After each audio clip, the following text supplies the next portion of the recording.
루카가 전한 거룩한 복음입니다. 주님 영광 받으소서. 그때에 많은 군중이 예수님과 함께 길을 가는데 예수님께서 그들에게 돌아서서 이르셨다. 누구든지 나에게 오면서 자기 아버지와 어머니, 아내와 자녀, 형제와 자매, 심지어 자기 목숨까지 미워하지 않으면 내 제자가 될 수 없다. 누구든지 제 십자가를 짊어지고 내 뒤를 따라오지 않는 사람은 내 제자가 될 수 없다. 너희 가운데 누가 탑을 세우려고 하면 공사를 마칠 만한 경비가 있는지 먼저 앉아서 계산해 보지 않느냐. 그렇지 않으면 기초만 놓은 채 마치지 못하여 보는 이마다 그를 비웃기 시작하며 저 사람은 세우는 일을 시작만 해놓고 마치지는 못하였군 할 것이다. 또 어떤 임금이 다른 임금과 싸우러 가려면 2만 명을 거느리고 자기에게 오는 그를 10,000명으로 맞설 수 있는지 먼저 앉아서 헤아려 보지 않겠느냐. 맞설 수 없겠으면 그 임금이 아직 멀리 있을 때에 사신을 보내어 평화협정을 청할 것이다. 이와 같이 너희 가운데에서 누구든지 자기 소유를 다 버리지 않는 사람은 내 제자가 될 수 없다.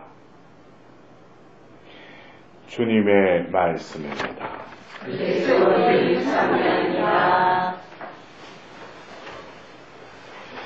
바오로 사도께서 이방인 지역에서 복음을 전하면서 또 그 시대에는 파격적인 수단인 또 편지를 통해서 그 공동체에 방문을 하고 그 이후에 그들에게 또 이를테면 고린도 교회에서 사람들이 찾아와서 자신들의 어떤 공동체에서 여러 가지 문제가 일어나는데 여기에 대해서 어떻게 생각하고 어떤 가르침을 구할 때 바오로 사도는 또 그것을 편지를 통해서 그리스도교의 그 교리를 또 그 공동체에 가르쳐주는 부분이 있고, 그래서 보통 서간의 전반부는 그 교회가 시작되면서 바오로 사도를 통해서 하나님께서 계시하신 그 교리적인 부분이 담겨져 있다면, 그 후반부에는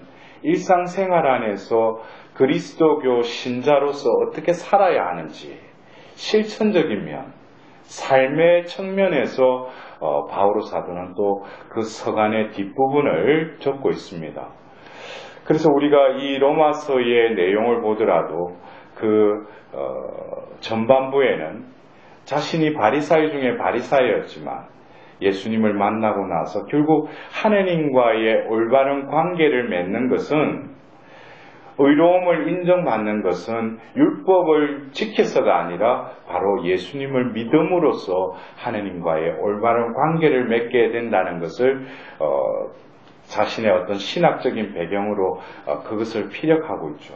이어서 뒷부분에는 뭡니까? 이제 성령의 자녀로서 성령의 인도하심에 따라서 어떻게 살아야 하는지에 대해서 바오로 사도는 이 로마서에 적는데, 우리도 역시 이 바오로 서간을 읽으면서 앞에 교리적인 부분을 우리가 알았다 하더라도 결국 우리 삶을 통해서 자신의 존재를 통해서 그 교리가 체화되고 이웃에게 그게 드러나지 않는다면 그 교리는 한갓 책에 적혀 있는 문자일 뿐이죠. 여러분들도 우리가 신앙생활이 그래요. 아무리 그 사람이 교회 안에서 하는 어떤 피정 프로그램이다, 교육 프로그램이면 문지방 갈듯이 가서 많이 배우고 해도 머리만 커지고 키만 고급이 될 뿐 몸이 안 움직이고 삶이 변화가 일어나지 않는다면 그 사람 뭐예요? 탁상공론에 신앙생활 하는 거예요. 어떤 서랍에 넣어놓은 운전면허증처럼 몰지도 못하고 면허증 가지고 있다는 그런 사람하고 별반 차이 없는 거죠. 결국 뭡니까? 우리의 삶으로 그 교리가 드러나야죠. 그래서 오늘 바오로 사도는 다시금 예수님께서 공생애의 율법 학자가 와서 어느 계명이 가장 큰 계명이냐고 했을 때도 예수님께서는 분명히 첫째 계명과 둘째 계명을 가르쳐 주셨어요. 그러나 그 율법학자가 그걸 모르는 게 아니죠. 알지만은 예수님께서는 말을 하셨을 뿐만 아니라 그것을 삶으로 온전히 실현하신 분이시죠. 결국 하나님 사랑과 이웃 사랑이 클라이막스에 이른 것은 바로 골고다 언덕의 십자가 사건을 통해서 하나님 사랑과 이웃 사랑이 완성이 되죠. 결국 초대교회의 그 교회에서도 바오로 사도는 바로 우리가 어떤 계명의 준수가 아니라 모든 것은 무엇으로 집약된다고 했어요? 내 이웃을 내 몸같이 사랑하라.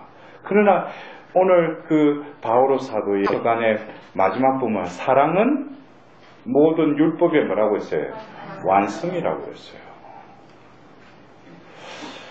그러나 우리는 철학적으로 사랑을 에로스, 필리아, 아가페라는 어떤 그런 범주를 정해놓고 연인과의 사랑, 또 어떤 우정적인 차원에서의 사랑, 또 어떤 무조건적인 사랑, 그것은 너무 좀 이렇게 머리로서 논하는 사랑의 어떤 또 다른 노름일 수도 있고, 그러나 우리가 바오로 사도가 지금 사랑은 율법의 완성임이라는 이 사랑은 단 한 가지.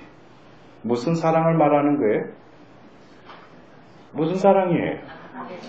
바로 요한복음 3장 16절에 하나님께서 이 세상을 극진히 사랑하셔서 드러난 그 사랑. 어떻게 드러났어요? 당신 아들까지도 죽게 하셨다는 거죠. 우리가 사랑이라는 이 단어는 그 사랑밖에 없어요. 그리고 예수님이 최후의 만찬에 세 계명을 주면서 내가 너희를 사랑한 것처럼 너희도 서로 사랑하라. 그 사랑은 내리사랑이죠. 누구로부터? 사랑 자체이신 하나님으로부터 흘러와서 결국 이 지상에 죄악으로 물들어 있는 이 세상에 하나님 사랑이 극명히 드러난 것은 바로 예수 그리스도를 통해서 하나님 사랑이 드러난 거죠. 우리가 말하는, 우리가 생각하고 우리가 추구해야 될 사랑은 바로 그 사랑밖에 없어요. 어떤 철학적인, 어떤 변론적인 어떤 그런 사랑이 아니라 바로 성경을 통해서 드러난 하나님 사랑. 그래서 여기서 말하는 사랑은 결국 하나님 사랑이죠. 그 사랑만이 율법을 완성시킨다는 거죠. 오늘 예수님이 복음을 통해서 어쩌면 우리가 들어서 알아들을 수는 있지만, 그러나 어떻게 이것을 우리가 실천할 수 있는가? 여러분들 보십시오. 자기 아버지와 어머니, 아내와 자녀, 형제와 자매, 심지어 자기 목숨까지 미워하지 않으면 내 제자가 될 수 없다. 여러분들 이 말을 들으면서 듣긴 들었어요. 이거를 어떻게 실천할 수 있어요? 내가 내 아버지, 내 어머니를 자칫 잘못하면 호로새끼가 되는 거지. 또 자식도 미워해라고 그러는 거예요. 이러다 보면 혼란에 빠져. 근데 이 미워하지 않으면 이것은 뭐겠어요? 미움의 반대말이 반이어가 뭡니까? 사랑이죠, 그죠? 근데 우리가 지금 내가 개념 짓고 내가 나름대로 사랑이랍시고 말하고 행하는 그 사랑은 거짓된 사랑일 수도 있다는 거죠. 그것은 조건적인 사랑일 수 있고 자기 위주와 이기적인 관점에서 베푸는 것을 사랑이라고 자신은 생각하고 있어요. 심지어 자기 자식에게 사랑을 베푼다고 그러지만 그게는 무조건적인 게 조건적인 게 있죠. 하나님 성령의 자녀가 되게 해달라고 입시 처리되면 어떻게든지 그 대학에 갈 수 있게끔 해달래. 엄마 나는 이게 하고 싶은데 너는 안 돼. 이걸 해. 너를 사랑하기 때문에. 그거는 하나님 사랑하고 틀리죠. 남편, 아내끼리도 사랑해 그러지만 다들 조건적인 사랑이에요. 왜 남편이 그래도 돈 갖다 주니까 옆봉 그려도 안 갖다 주고 그러면 사랑한다는 말이 나오겠어요? 여기서 자기 양심에 한번 물어봐. 그리고 부모님도 그래요. 우리가 딱 깨고 말해서 뭐예요? 부모가 조금 유산이 있으면 그래도 아프면 자주 찾아가. 뭔가 끈덕지가 있으니까. 그게 결국 뭐예요? 여기서 말하는 미워하지 않으면 이것은 뭐예요? 너희들이 생각하는 그 사랑이라는 것은 원래 하느님 사랑과 범주가 틀리다는 거예요. 우리가 성가정을 이룬다. 여러분들 뭐 성가정을 이루기 위해서 얼마나 우리 자매님들 외짝 교우처럼 매번 와서 우리 가정이 성가정이 되라고 그래요. 성가정은 뭐예요? 하느님 사랑으로 하나된 공동체가 성가정이죠. 그럼 뭐예요? 그 공동체에서 서로 오고 가는 그 사랑은 오로지 하나, 하느님 사랑으로 친교를 나눠야죠. 그러면 뭐예요? 우리가 생각하는 성가정은 화목하고 그냥 별 탈 없이 남편 좋은 직장에서 좋은 성진하고 자식들은 좋은 대학 나가 좋은 배우자 만나서 좋은 차, 좋은 저택 가지고 보면 성공하는 거, 그게 성가정이에요? 아니죠.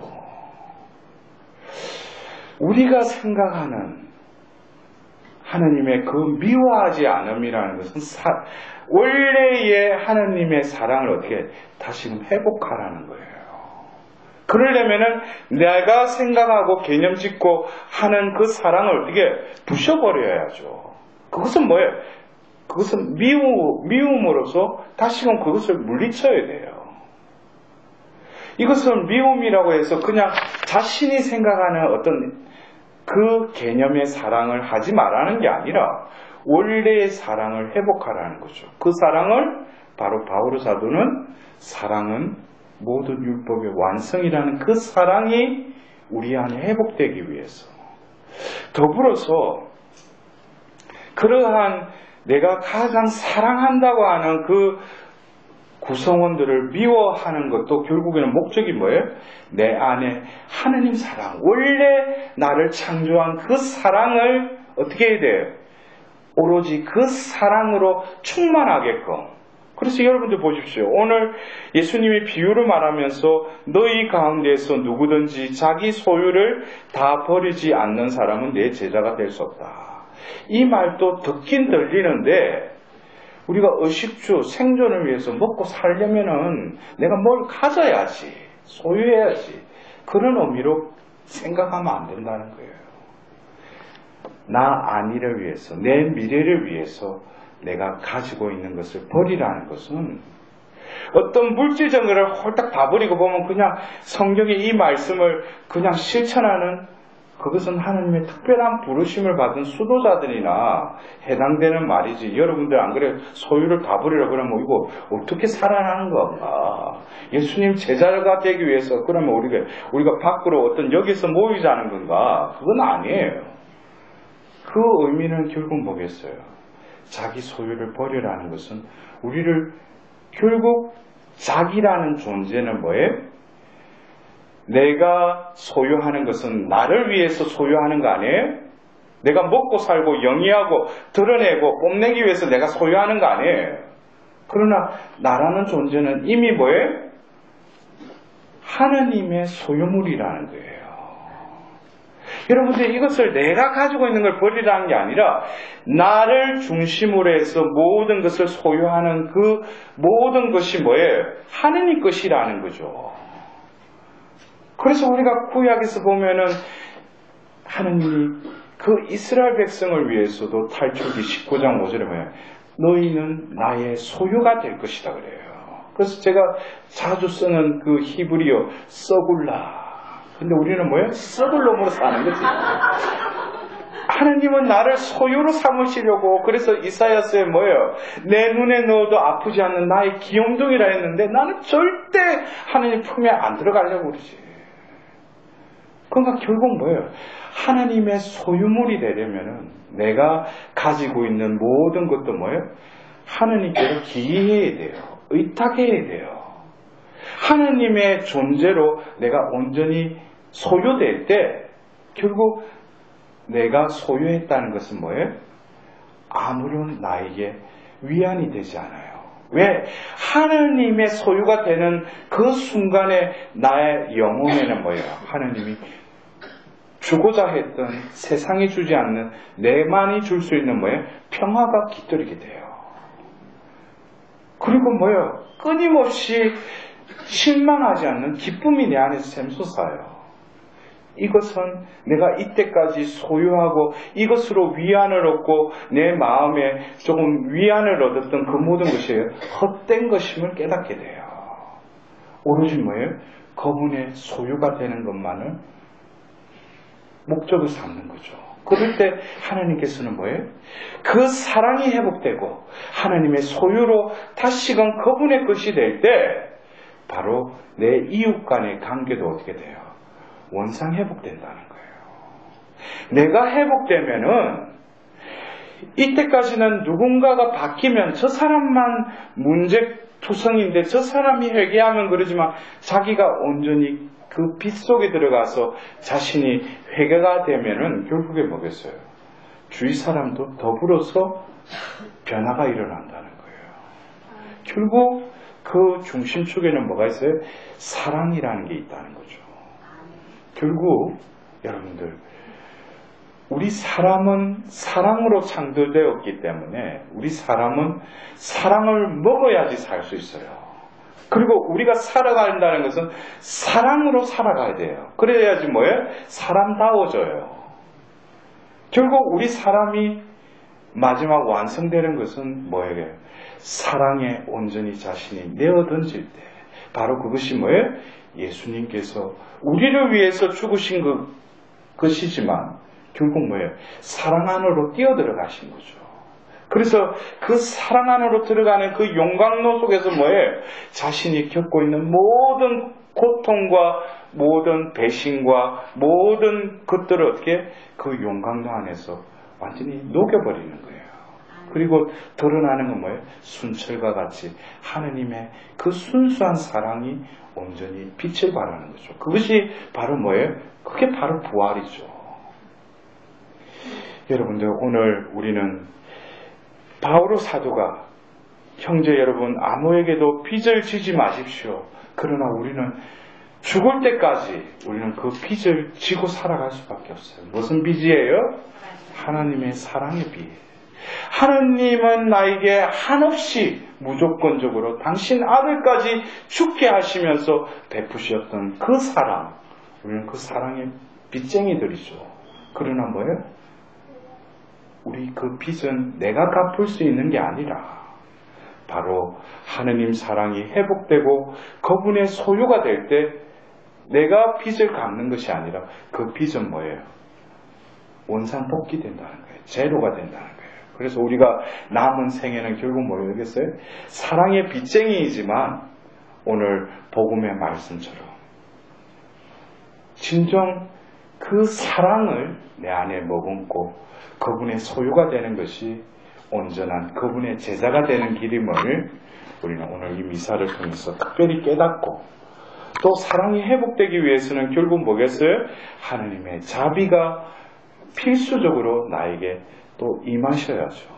그래서 그 죄 앞에 우리 자신을 온전히 내어드리면서 그 죄를 씻김을 받을 뿐만 아니라 원래 하느님 모상으로 회복된 그 자녀로서 거듭 태어나기를 원하시는 하느님의 그 사랑을 다시금 받아들일 수 있도록 하느님께 자비를 구하도록 합시다.